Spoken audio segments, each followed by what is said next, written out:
Right, Jack Carter here. We're back on air after the Easter break, and yes, the energy situation is still front and centre. Over the holiday, a lot of the panic at pumps calmed down, queues eased in many places. But make no mistake, the underlying problem hasn't gone away. This is an ongoing fuel security crisis, and the cost of living hit from higher fuel prices is still real for families, tradespeople and businesses right across Britain.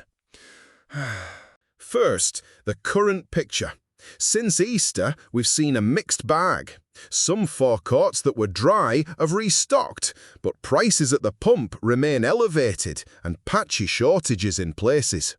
Petrol and diesel are more expensive, and people who rely on vehicles for work, couriers, taxi drivers, haulage, are feeling it. Some independent garages report higher wholesale costs and delayed deliveries. So while the queue's mostly gone, the pain hasn't. It's not over. You might be thinking, well, what changed? Did the shipping lanes reopen? Did world markets calm down? Partly.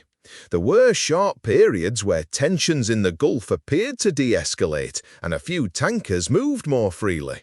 That helped ease immediate pressure. But here's the rub. The global market is jittery.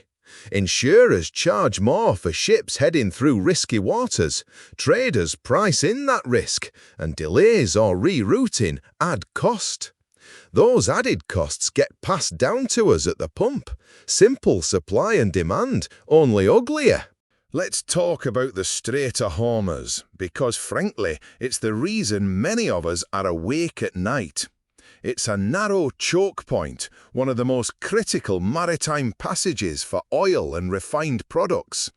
Any incident there reverberates around the world. Since Easter, we've continued to see sporadic incidents and threats in the region. Not a constant war, but enough disruption to keep markets nervous. That uncertainty is exactly what drives up prices and complicates delivery timetables. I want to be explicit. This isn't some exotic problem you can ignore because it's happening over there. An island nation that imports a significant slice of its fuel is acutely exposed. When global flows hiccup, we feel it quickly. And because we've reduced our domestic buffer, fewer refineries, less North Sea production than in previous decades, and limited strategic stockpiles, we have far less slack to absorb shocks. Right. And that brings us to where policy failures matter. The push toward net zero and decarbonisation has been urgent and necessary. I support lowering emissions, but the transition has to be managed with realism. We've seen closures and underinvestment in domestic refining capacity and delays in rolling out reliable low-carbon baseload solutions like nuclear.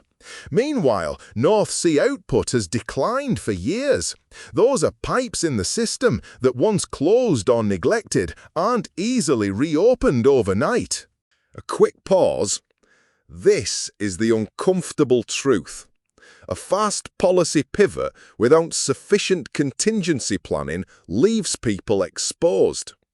If you tell a country to move off fossil fuels, fine. But you must replace that energy security at the same time with reliable alternatives, reserves and infrastructure. We don't have that full replacement yet. So what did government do after Easter and what's missing?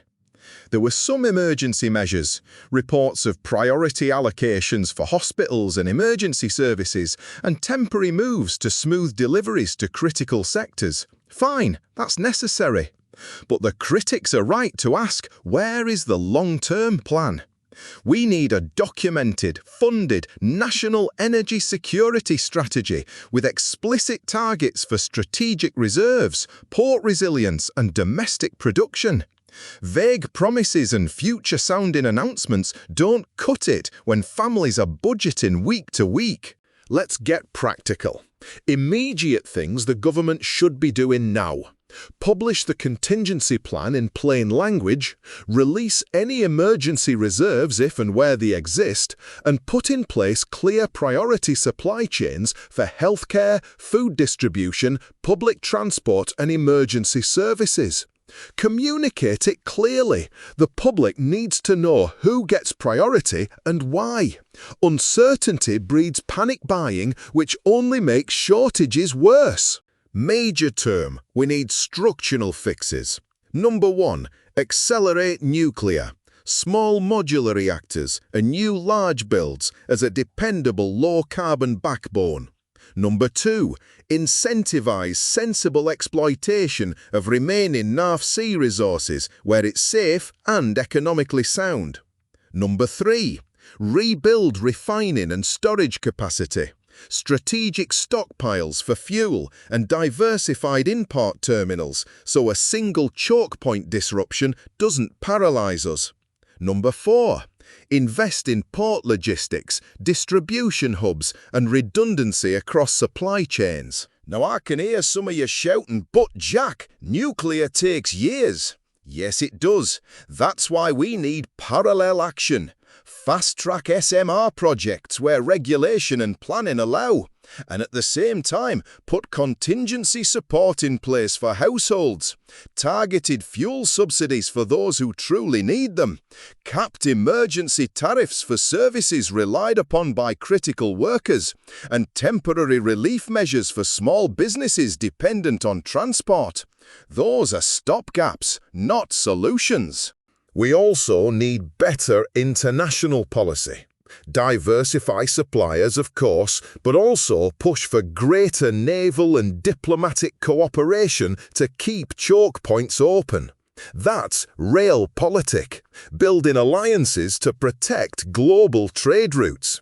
And domestic policy should make it easier, not harder, for infrastructure investment to happen. Streamlined planning for energy projects, credible long-term contracts, and tax incentives to bring refining and storage back onshore or closer to home. Listen, there's a human story here. I spoke to a van driver last week, Sarah, self-employed, 2 young kids. She said climbing diesel costs have eaten into her earnings more than any other expense. She can't just switch to a bus. Stories like Sarah's are everywhere. Care workers, small haulage firms, milkmen, bus drivers, people on tight margins. The policy debate can't be an abstract exercise in targets and dates. It's about keeping the economy moving and ensuring people can put food on the table. So what can you do today? First, don't panic buy. Top up sensibly. Second, think logistics. Combine trips, car share, or use public transport where possible. Third, check in on vulnerable neighbours who can't queue or who rely on deliveries. Fourth, if you're a business, update contingency plans and speak with your suppliers now. And fifth, crucial, hold your MP to account. Ring them, email them, ask plainly, what plans do you support to secure our fuel supplies and protect households? A short, blunt recommendation to policymakers. Publish a 5-point energy security plan within weeks, not months. Number 1, strategic fuel reserves and explicit thresholds for release. Number 2, an accelerated nuclear program with timelines and funding.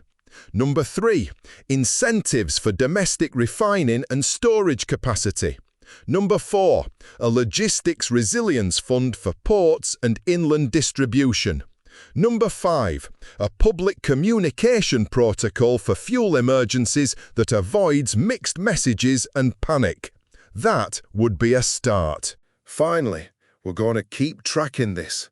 We'll be collecting your stories, where you've seen shortages, how prices have affected you, and how local services are coping. We'll push those directly into the conversation with policymakers. Subscribe to the updates, share your experiences, and keep the pressure on. This is too important to be left to press releases and sound bites. To close, Easter showed us something dangerous. Momentary calm can hide structural weakness. The cues may have faded, but the risk remains. We must demand a transition that doesn't trade climate goals for energy vulnerability. We can have both security and a cleaner future, but only if we act pragmatically and urgently. Stay alert, look after each other, and make sure your voice is heard at your MP's office tomorrow. I'm Jack Carter. We'll be back with more updates. Don't let them sleepwalk this.